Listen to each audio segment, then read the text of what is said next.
누가복음 12장 39에서 40절 제가 읽어드릴게요. 너희도 아는 바니 집 주인이 만일 도적이 어느 때에 이를 줄 알았다면 그 집을 뚫지 못하게 하였으리라. 이러므로 너희도 예비하고 있으라. 생각지 않은 때에 인자가 오리라 하시니라. 아멘. 원래는 그 요한복음 강해를 쭉 나가는데요. 그러니까 이제 시국이 좀 특별한 시국으로 넘어가서 다시 또 금방 풀릴 걸로 믿어요. 근데 어쨌거나 이거 이제 우리가 코로나19도 백신이 나오면 백신을 맞으면 면역력이 생기잖아요. 약하게 뭐 죽은 균이나 약한 균을 맞으면 코로나19가 왔을 때 우리가 잘 넘길 수 있잖아요. 백신을 맞으면. 그래서 제가 보기에 이러한 기회는 백신 같아요. 이제 마지막 때가 진짜 나중에 오게 되면 그때는 정말 심각한 통제사회가 될 수도 있잖아요. 근데 지금은 이제 맛보기, 백신을 살짝 맞는 것 같아요. 그래서 요즘 교회들이 이제 이러한 코로나19에 대처하는 상황을 봤을 때 예수님이 그러셨잖아요. 내가 다시 올 때 내가 믿음 있는 자를 보겠느냐. 그렇게 말씀을 하셨는데 지금 이 교회들이 한 목소리를 내지 못하고 이러한 정말 위기 상황에서도 각자 다른 목소리를 내고 있다는 이런 교계의 현실이 조금 안타깝긴 해요. 일단 요즘의 흐름에 대해서 개략적으로 좀 한번 훑어볼게요. 요즘 세상이 어떻게 돌아가고 있는지. 일단 비대면 예배가 9월 1일까지는 아마 유지하기로 이렇게 신문 기사상으로 나왔더라고요. 9월 1일까지. 근데 이게 요즘 퍼지는 게 사그라들면 이제 9월 1일 때 종료가 되겠지만 이게 계속 또 확산세가 증가되면 계속 연장이 될 가능성이 있어요. 그래서 미래는 어떻게 될지 모르겠다. 그리고 한교연에서, 그러니까 한기총에서 한교연이 나왔어요. 그리고 한교연에서 한교총이 또 나왔어요. 지금은 제일 큰 단체가 한교총이에요. 그러니까 여기 예장통합, 예장합동 이런 것들이 다 한교총에 들어가 있어요. 근데 이제 그 한교연에서 지금은 제일 규모가 작은 단체예요. 뭐 한교연에서 그런 문자를 다 보냈어요. 자기네 그 회원 교회들에게 예배는 절대 멈춰선 안 됩니다. 이렇게 다 보냈어요. 그랬더니 또 이게 신문에 막 또 매스컴에서 또 난리 났잖아요. 너네들은 저항하는 거냐? 그랬더니 아니다. 그런 측면이 아니고 대면 예배를 사주한 게 아니고 정부 조치를 어기라는 것이 아니라 우리가 정부의 이러한 조치를 제고해달라는 측면에서 하는 거고 또 우리가 힘쓰고 있으니까 각 교회들은 걱정 말고 목회하라는 취지였다. 그리고 꼬랑지를 내렸어요.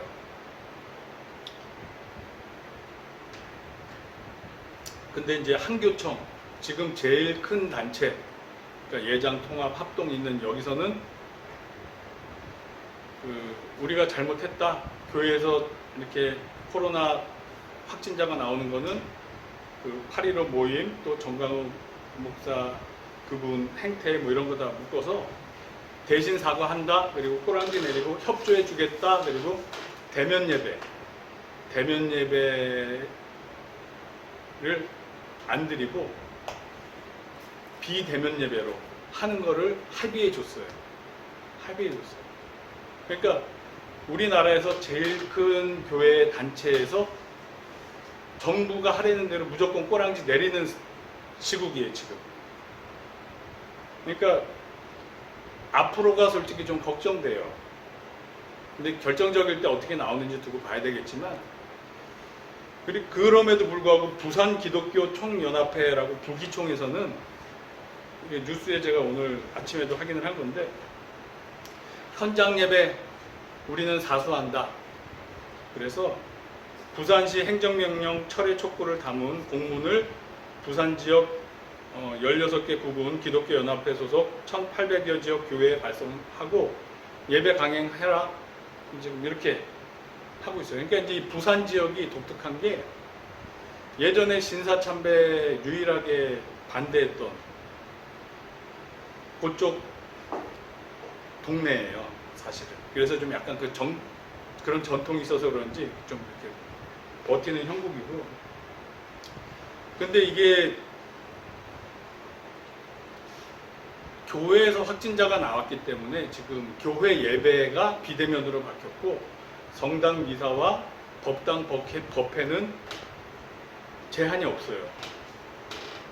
이것도 제가 오늘 아침 기사로 확인을 했어요. 그러니까 뭐냐 하면 이게 너무 정치적인 기독교 탄압이 이제 약간씩 점점 노골화가 되고 있어요. 조금씩 보여요. 왜? 법당도 법회를 못하게 하고 성당도 미사를 못 드리게 하면 좀 형평이 맞잖아요. 기독교 인구가 제일 많으니까 거기서 당연히 많이 나올 수 있는 건데, 아무튼 기독교는 징벌적으로 모든 교회를 다 이렇게 비대면으로 지금 했어요. 근데 이게 좀 한 가지 안타까운 거는 뭐가 안타깝냐 하면 한교총에서 예장 통합이나 예장 합동에 큰 교회들이 많잖아요. 큰 교회들은 비대면 예배가 가능해요. 비대면 예배가 가능해요. 그러니까 시스템이 다 갖춰져 있어요. 방송으로 송출할 수 있는 여건도 되고 그래서 가능해요. 근데 문제는 그러니까 그 대형 교회들이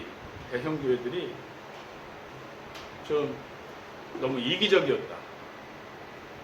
왜? 자기네들은 비대면 해도 상관이 없으니까. 온라인으로 방송할 수 있고 온라인으로 헌금 들어올 수 있게 시스템이 다 갖춰져 있어요. 그런데 작은 교회들은 안 그래도 올해 상반기에 많은 교회가 문을 닫았대요. 코로나 때문에. 근데 이제는 좀 더 본격적으로 노골적으로, 그러니까 정부도 지방자치 풀뿌리부터 이렇게 탄탄해야 이제 중앙정부가 안정되잖아요. 기독교 교회도 마찬가지예요. 이 작은 교회들이 탄탄하게 서야 여기서부터 키워져서 나온 사람들이 대형 교회에 와서 또 잘 커요. 이 교회 자체가 유지가 돼요. 근데 지금 이렇게 되면 대면 예배를 못 드리게 되면 가장 타격을 받는 것들은 작은 교회들이에요. 작은 교회들은 온라인으로 예배 드릴 수 있는 여건과 환경이 안 돼요. 그럼 결국 예배를 못 드리게 돼요. 그리고 보통 우리가 사람들을 전도해 왔을 때 2주를 중요하게 봐요. 처음에 좀 잘 정착시키면 이제 좋은데, 누군가 만약에 한 2주 정도 빠졌다, 한 주 정도는 그래도 괜찮은데 2주 정도 연속 빠졌다 그러면 신앙이 떨어지기 시작한 시점이에요. 세상적인 생각으로 이제 좀 흘러가요. 예배를 2주 정도만 빠져도. 근데 온라인 예배에 집중해서 정말 드리지 않으면 연약한 성도님들이 많이 자빠지고 넘어지고 그렇게 가게 생겼어요. 그러니까 이게 상황이 기독교에 너무 안 좋은 상황으로 가고 있어요. 근데 저는 풀 일이라 이런 생각을 하고는 있어요. 자, 제가 질문을 하나 드릴게요. 이게 저는 여지까지 제 설교 들어보셔서 아시겠지만 저는 정치적인 얘기 안 해요. 근데 이거는 정치적인 얘기가 아니라 우리의 현실을 얘기하는 거예요, 지금. 왜? 우리 믿음은 현실 속에서 적용을 해야 되니까. 우리 믿음은 현실 속에서 적용을 해야 되니까. 경우에 따라서는 순교까지 가야 되니까. 마지막 때가 왔을 때. 그러니까 어떻게 보면 지금 이거는 뭐 좋은 훈련이 될 수도 있어요. 좋은 경험이 될 수도 있고. 근데 제가 한번 질문을 드려볼게요. 내가 한 가정의 가장으로서 처자식과 같이 있는데 강도가 들어왔어요. 강도가 들어와서 지금 내가 보는 앞에서 내 부인을 강간을 하려고 그래요. 강간을 하려고. 그러면은 우리는 크리스찬이니까 원수까지 사랑해서 강간하세요. 강간하세요. 용서해드리겠습니다. 저는 원수까지 사랑합니다. 이렇게 하는 게 하나님 뜻일까요? 아니에요. 만약에 강도가 나를 공격할 때는 그냥 그 강도의 영혼을 위해서 돈 뺏기고 맞아줄 수 있어요. 이웃사랑을 위해서 그럴 수도 있어요. 선교사님 중에는 그런 분들이 있어요. 현지 선교하시다가 그 영혼을 위해서 맞아주고 돈 주고 할 수도 있어요. 그러나 부인이 강간당하는 시점이면 가장 나와 가까운 이웃을 보호해야 될 책임이 나한테 있는 거예요. 그러면 죽든 살든 설령 내가 막다가 실패하더라도 칼에 찔려 순교하더라도 막아야 돼요. 막아야 돼요. 그 의무가 있는 거예요. 책임이 있는 거예요. 그러니까 우리가 정신을 똑바로 차려야 돼요. 지금 강도가 내 부인을 건드려도 이럴진데 우리의 생명과 우리의 삶을 유지하는 이런 교회를 건드리는 게 타치하는 게 보인다. 우리는 원수까지 사랑합니다. 작은 교회 다 죽이세요. 우리 교회는 살아남을 수 있어요. 교회 다 죽이세요. 용서해 드릴게요. 이렇게 해야 되는 거야. 이거는 앞으로 우리가 고민을 해야 돼요. 고민해야 돼요. 민주주의 국가에서는 내 발언권을 얼마든지 표현할 수 있는 거잖아요. 근데 눈 뜨고 강도가 들어와서 교회를 파괴하는데 그거를 그럼 보고 있어야 되냐고. 그래서 이거는 정치적인 얘기가 아니라 우리의 신앙을 삶에 어떻게 적용해 살아갈 것인가에 연관된 문제예요. 오늘 읽은 주제성구도 그렇잖아요. 너희도 아는 바니 집주인이 만일 도적이 어느 때에 이를 줄 알았다면 그 집을 뚫지 못하게 하였으리라. 도적이 들어올 걸 알았으면 방비를 했을 거다 이거예요. 예수님 말씀이에요. 지금 교회를 도적질하려고 하는 세력이 있어요. 그게 가시화되고 있어요.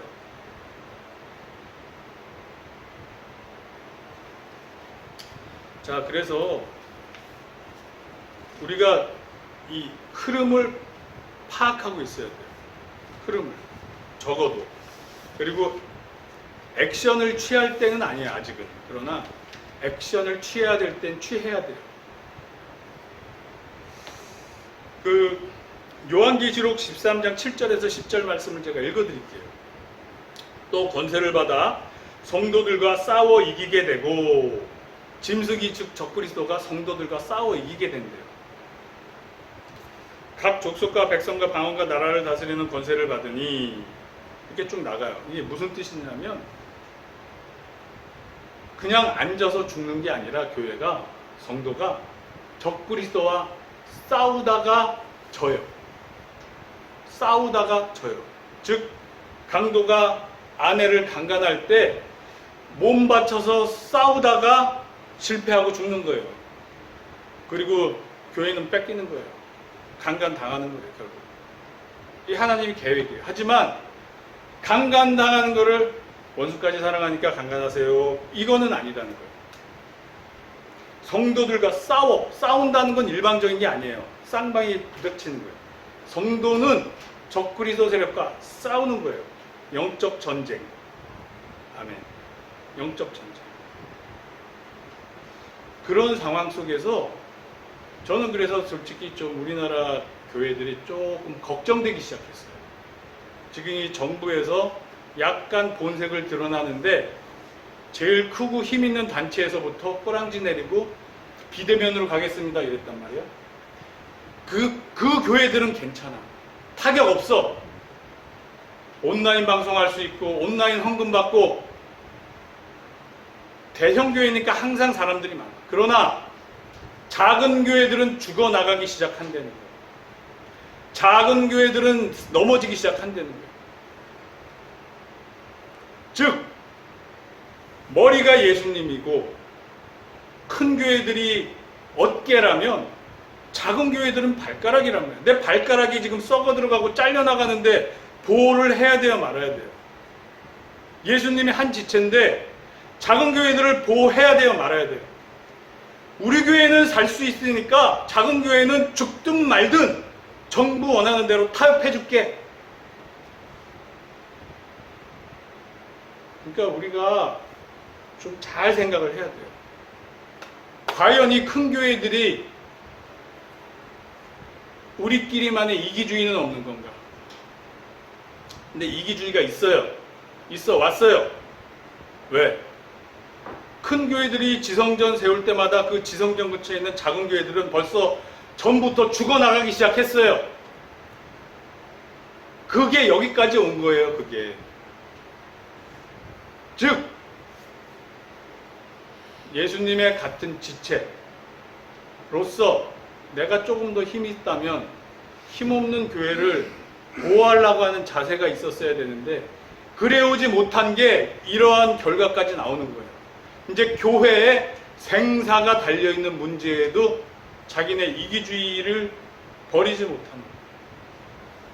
그런 측면에서 이찬수 목사님의 그 목회 철학은 저는 참 그분 존중하고 훌륭하다고 생각을 해요. 자기네 교회의 사이즈를 줄이면서 작은 교회들을 세워주잖아요. 자기 성도들을 작은 교회에 파견 보내서 정착시키려고 보내잖아요. 왜? 저 교회들도 예수님의 지체니까. 우리 교회는 2만 명까지 필요 없어. 우리 교회는 10,000명이면 돼. 10,000명은 작은 교회 가서 다른 주님의 교회를 세워주세요. 그리고 보내는 거예요. 이찬수 목사님 자기가 설교할 때 자기도 성도님들 가기 싫어하는 거 보낼 때 너무 마음이 아프대요. 자기 살을 잘라내는 것 같아요. 하지만 이 안에 주님의 뜻이 있으리라. 아멘? 아멘. 아멘이에요. 할렐루야.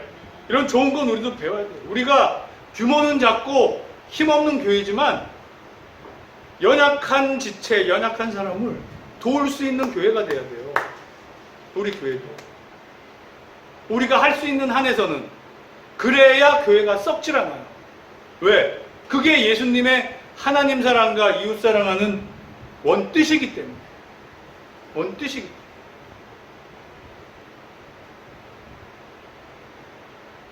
저는 원래 교회 비판한 설교 거의 안 해요. 거의 안 해요. 왜냐하면 제 살 깎아먹기니까. 그런데 지금 이 위기 상황에서는 그래도 좀 분별해서 흐름을 봐야 돼요. 앞으로 미래로 가면 교회들이 배도하는 시점이 와요. 성경에서 예언을 하고 있잖아요. 배도한다고 그러셨잖아요. 예수님. 그래서 제가 봤을 때 큰 교회부터 배도할 것 같아요. 왜? 벌써부터 정부에 꼬랑지 내리는 것, 이 모습들이 큰 교회들이니까.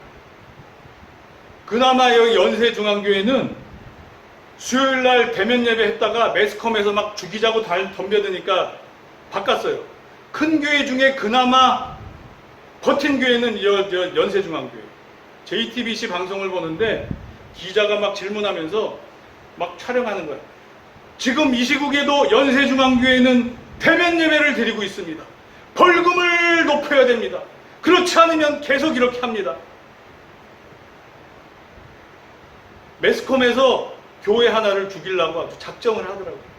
그러면 그거 보는 국민들, 또 좌파 사상이 있는 사람들은 죽여라!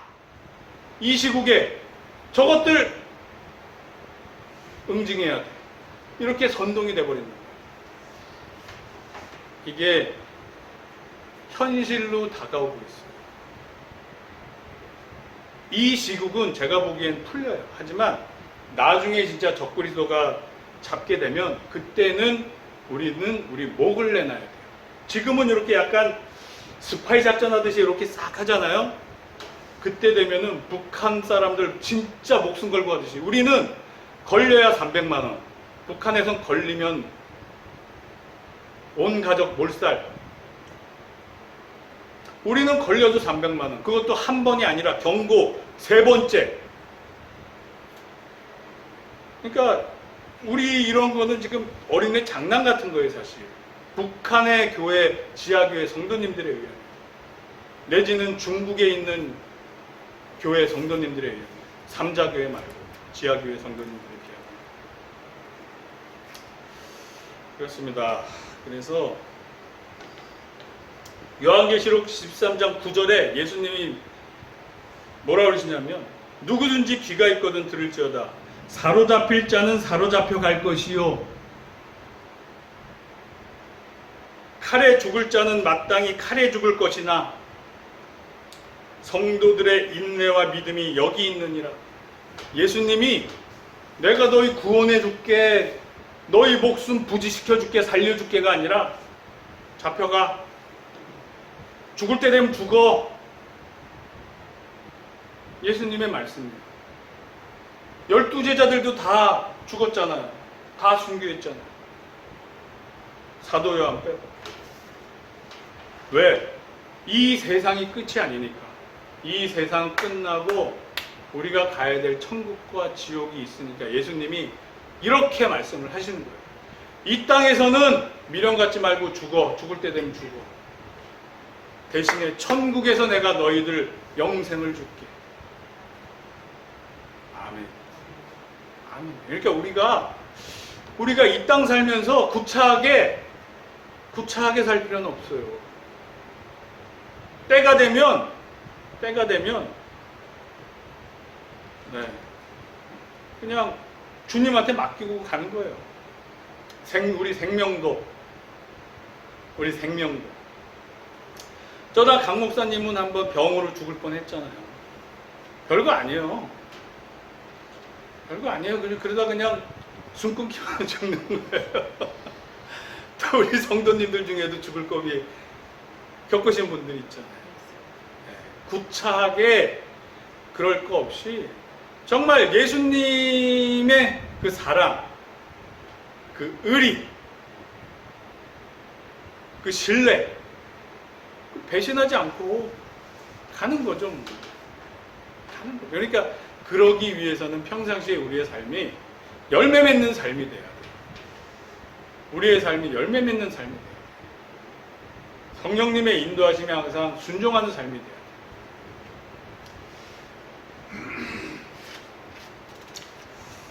자, 그렇습니다. 제가 IMF 때 경험을 좀 말씀드릴게요. 저는 IMF가 우리나라가 한 단계 업그레이드 할 수 있는 좋은 기회라고 생각을 했어요, 솔직히.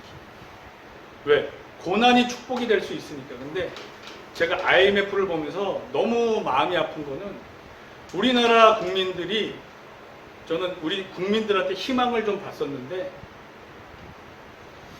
절망을 했어요. 왜? 너무 이기적이었어요. IMF가 터졌는데 구조조정을 하든지 뭐 어떤 대책이 있어야 되잖아요. 기업들이 다 망해가는데, 그때 정부도 그렇고 매스컴도 그렇고 두 가지 안이 나왔어요. 자르지 말고 월급을 반씩 줄여서 다 같이 공생하고 살자. 또 하나는 구조조정해서 떨궈내자. 근데 당시에 자유와 평화와 평등과 인권을 주장하던 노조에서 좌파들이 솔선수범해서 평등하게 사는 길을 택하지 않고 기득권, 힘 있는 애들은 살아남고 구조조정 당한 사람들은 나가 죽게 만들었어요. 저는 그 모습을 보면서 이 좌파들의 허위와 위선, 가식을 봤어요. 자기네들이 평등, 평화, 인권을 그렇게 주장했으면 노조가 앞장서서 우리 월급 반으로 줄여서라도 같이 삽시다! 이렇게 했어야지. 힘 있는 노조는 살아남고 힘없는 애들 다 잘라서 IMF 때 죽은 사람 엄청 많아요. 자살한 사람 엄청 많아요. 제가 그 당시에 청소부 아저씨한테 들은 말로는 종로에서 동대문까지 새벽에 청소하다 보면 자살한 시체 치우기 바빴대요. 집 나와서 떠돌다 그냥 자살해 죽고. 다 경제가 파탄이 나니까. 여러분, 깨어 있어야 돼요. 좌파의 출발점은 유물론, 하나님을 부정해요. 부정해요. 그들의 평등의 원동력은 증오, 분노. 프로레타리아가 혁명해서 부르주아를 죽여야 돼. 그 재산으로 평등하게 나눠. 그러니까 출발점이 사탄의 악함에서 출발하는 거예요. 그러니까 우리는 깨어 있어야 돼. 그래서 기독교와 제일 안 맞는 게 공산주의예요. 기독교는 사랑으로 예루살렘 성전에서 자발적으로 내 재산 바쳐서 저들 힘들고 어려운 사람들 구원해 주세요. 자발적으로 내가 주는 거예요. 남의 거 뺏어서 분노와 증오로 뺏어서 나누는 게 아니라 내 거를 스스로 줘서 나누는 거예요. 이 사랑의 방법으로 가야 돼요, 우리는. 근데 저는 IMF 때 똑똑하게 목도를 했어요. 그래, 니네들이 자유와 평등과 인권을 그렇게 주장했는데 왜 그런 선택을 해서 나라를 더 이기적으로 만들었니? 저는 나라를 많이 생각했기 때문에 그 상황이 너무 안타까웠어요. 그때 만약에 노조 그 사람들이 아무도 자르지 말고 월급 반으로 줄였다가 경기 회복되면 월급 올려주세요. 이 길을 택했다면 지금 이 대한민국은 정말 자기네들이 말하는 인간다운 세상이 됐을 거예요. 그 기회를 자기들이 버려놓고 왜 남 탓만 하냐고요. 이 분별력을 우리가 깨달아야 돼요. 속으면 안 돼요. 속았다가는 동성애 차별금지법 요것도 이제 통과될 똥 말똥 하는데 본격적으로 유럽같이 교회 죽기 시작하는 거예요. 지금도 조금만 이렇게 상황되니까 비대면 예배로 이렇게 압박하는데 법에서 차별금지법에서 통과돼 보세요. 교회는 공식적으로 죽음의 길로 가는 거예요. 자, 강도가 내 사랑하는 부인, 내 생명을 지금 강간하려고 해요.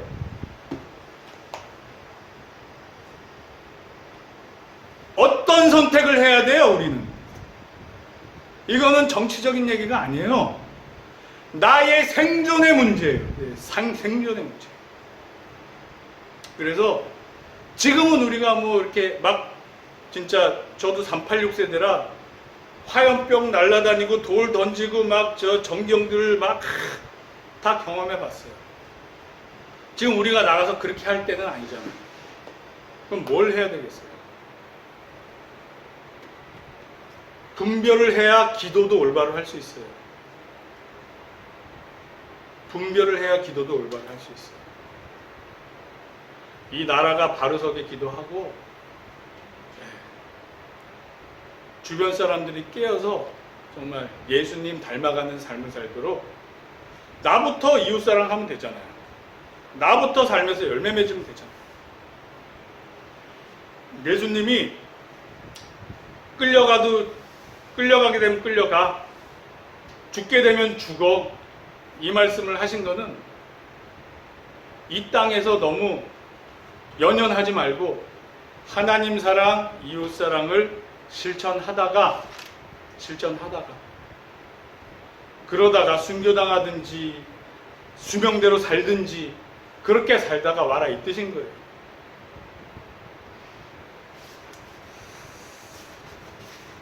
그 데이빗 윌커슨이라는 목사님이 미국에 이제 제가 존경하는 훌륭한 목사님이신데 몇 년 전에 돌아가셨어요. 근데 이분이 예언을 하신 게 있어요.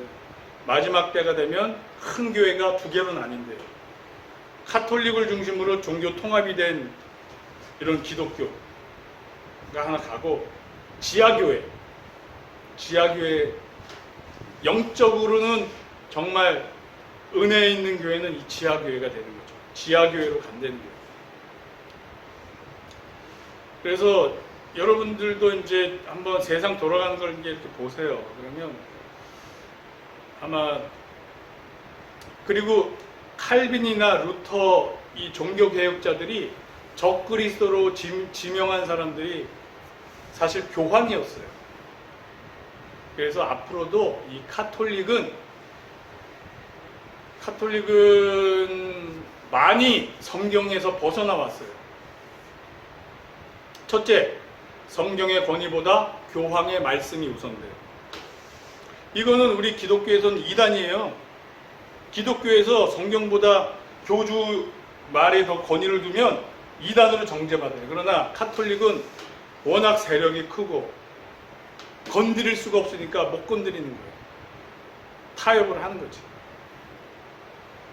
그리고 성모 승천 뭐 이런 거 있잖아요. 어디 성경에 예수님 부활 승천이 있어도 성모 승천이 어디 있어요? 근데 성모 승천일 기념하잖아요. 그리고 평생 처녀로 살았대. 성경에서 얘기하고 있는 예수님 동생 유다, 야고보는 그럼 어디서 나왔어요? 다 성령으로, 예수님처럼 성령으로 잉태돼서 나왔어요? 아니잖아요. 그러니까 카톨릭이 요한계시록에서 말하는 음녀 역할을 하게 돼요. 이 음녀와 세상 권력이 야합해서 적그리스도가 나오게 돼요. 그렇습니다. 요즘 시국이 비상상황이라 제가 원래 하지 않던 설교, 여러분들도 분별력을 갖고 좀 세상 흐름을 좀 보셔야 되니까, 마냥 그냥 좋은 게 좋은 거다 이렇게 보면 안 되잖아요. 이제는 분별력을 갖고 영적인 흐름으로 분별을 해야 돼요. 그래서 제가 이런 설교를 했고, 결국 그럼에도 불구하고 종말, 저희는 언제든 누구나 다 죽어요. 개인적 종말이 있어요. 이게 지구의 종말과 별 차이가 없어요. 무슨 얘기냐? 마지막 때 전 지구적인 종말이 오나 내가 개인적으로 무슨 일로 죽거나 그래서 맞는 종말이거나 결과는 나한테는 똑같다는 거예요. 각 사람한테는 똑같아요. 제가 무슨 일로 만약에 예수님 재림하시기 전에 먼저 죽는다 쳐봐요.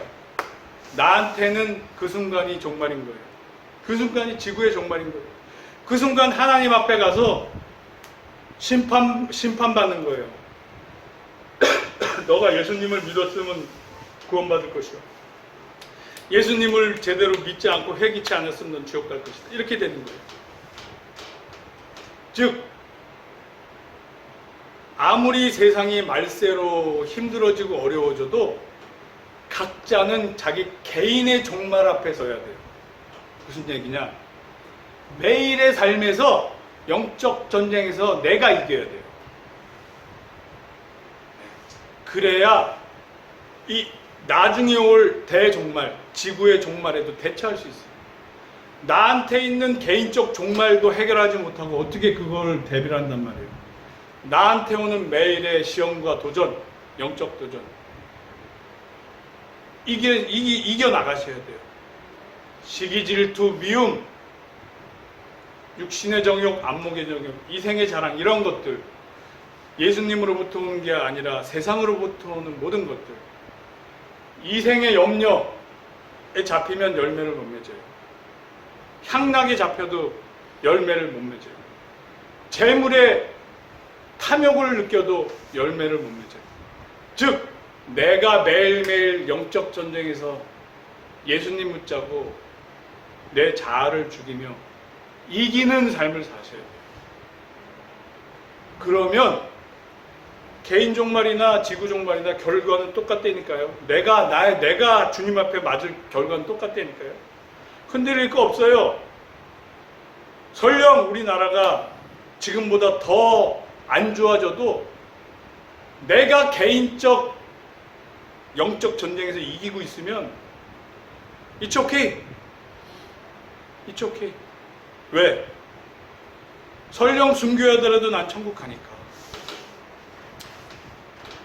그래서 예수님께서 잡혀갈 때 그냥 잡혀가고 목배임 당해도 목배임 당해라 하시는 거예요. 그래서 우리는 항상 주님 앞에서 개인적 종말에 서 있어요. 단지 세상 흐름은 알고 내 사랑하는 내 처가 강간당하는 거는 막아야 되잖아요. 기도하다 보면 각자 하나님께서 지혜도 주시고 방법도 주시고 영적 전쟁을 하게 만드신단 말이에요. 왜? 계시록에 나와 있잖아요. 성도와 싸워 이기느니라 짐승이. 즉 싸운단 말이에요. 꼬랑지 내리고 숨어 있는 게 아니라 싸운단 말이에요. 싸우다가 죽는단 말이에요. 그게 우리 성도가 해야 될 일인 거예요, 이제. 아멘. 아멘. 아니, 죽는 거 아무것도 아니잖아요, 솔직히. 다 군대 다녀오신 분들 많잖아요. 그러면, 그죠? 지금 이 평화시대, 70년, 80년 이렇게 평화시대 온 거는 하나님이 보호해 있어서 정말 우리가 정말 너무 살기 좋게 사는 거예요. 우리 생명도 주님 앞에서 내려놓을 땐 내려놔야 된다. 이것조차 우상이 되면 안 된다. 아멘. 아멘. 그런 단계에 가기 위해서는 매일매일 영적 전쟁에서 승리하셔야 돼요. 아멘.